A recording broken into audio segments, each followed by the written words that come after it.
How is it going to work, Mike? How do we reopen? It's like reopening the country, isn't it?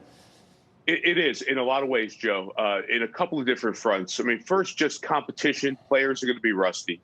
Secondly, there are going to be all the new protocols for COVID-19 testing, and a significant amount of testing is going to be needed by the leagues and the teams to get sports back going. And then that's going to make the question, is there enough testing that the athletes should be getting this volume of testing compared to the rest of the population of cities and counties and states? I think we're moving towards that line with testing really ramping up and seeming to be more available. And then the third part is the economic part. It is going to be very different. When you take fans out of the stands, it'll be great for us to sit at home and watch.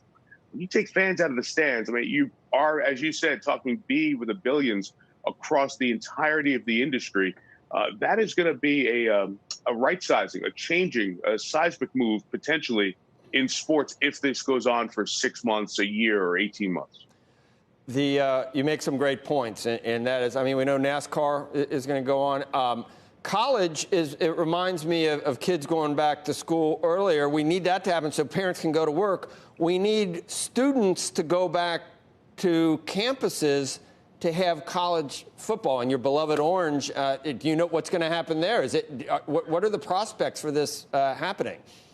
Yeah, it's hard to tell, Joe. You hear every school saying, you mentioned I'm a Syracuse alum. The chancellor has talked about it publicly now. Notre Dame's president, Father Jenkins, said yesterday, or 2 days ago, I should say, that Notre Dame students are going to come back a little bit earlier, and they're going to leave on Thanksgiving break, and that's when their finals are going to be.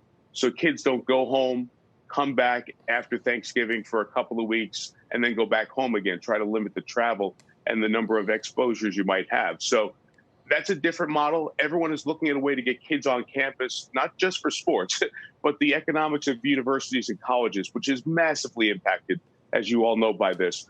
So if there's going to be students on campus, then you can have fall sports, which includes football. And that's the cash cow. 60, 70% of the revenue for these athletic departments comes from football season. So football is almost essential to not see a massive, more immediate change in not just college football, but the entire structure of intercollegiate athletics. So a lot is tied to what happens in August and getting kids back on campus. I'm not surprised you have your finger on the pulse of Notre Dame. It'd be good for NBC, good for you, if we can get that going. It'd be great for all of us. Yeah, it would, and for my DraftKings, and for a lot. So NFL, you point out NFL. Yeah. You know what? Make my day. Cancel the preseason. We don't need that, right? I mean, they could always delay that, right? I mean, who's going to? Oh no, they canceled the pre. As long as we get to the real season, that's fine. They got some runway, right? Well, it's two gates of revenue and all that, and so with the season tickets for the owners. So they're the ones who say don't cancel the preseason. Right. But there's no preseason in college football. Could you legitimately play an NFL season without a preseason game or two?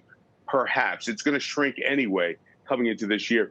Joe, I think the NFL has the most runway because they're going to see what Major League Baseball tries to do to start a season, what the NHL and the NBA do to try to finish their seasons. And there's conversations with players' associations and the leagues on all of those fronts.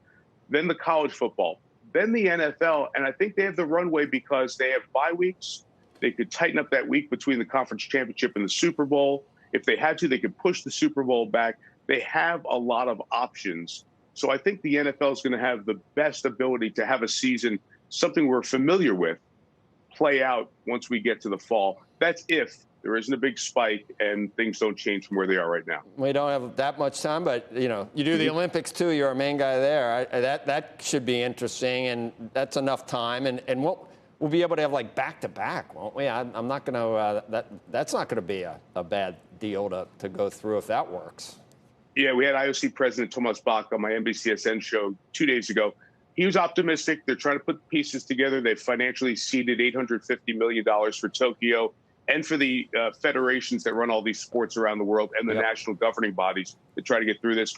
213 days, Joe, from the opening ceremony in Tokyo where it's scheduled to the closing ceremony in Beijing. So it'll be busy. Lunch Talk Live is 12-1 on the Sports Network, and that you can talk about all this stuff on that. And we'll just end, Mike, with these pictures. This has been done before. 1918, I got a picture of a baseball game.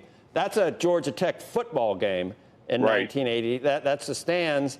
And then there's baseball being played with the ump and the catcher and the batter. That, for some reason, it looks familiar. That could have been taken maybe 2 months from now. We don't know. I don't know. It's going to look different, but hopefully it'll look like something that we've seen before. And I think for our psyche and for the economy of these cities, it'd be great to get sports back. Great having you on. You're the reason where you are. You're so smooth, so great on any venue, any sport. And I just love hearing you. And you've said nice things about Squawk Box too during this pandemic, and I appreciate that too. You, Andrew, and Becky rock it. So keep it going. Great talking to you, buddy. Have a good weekend.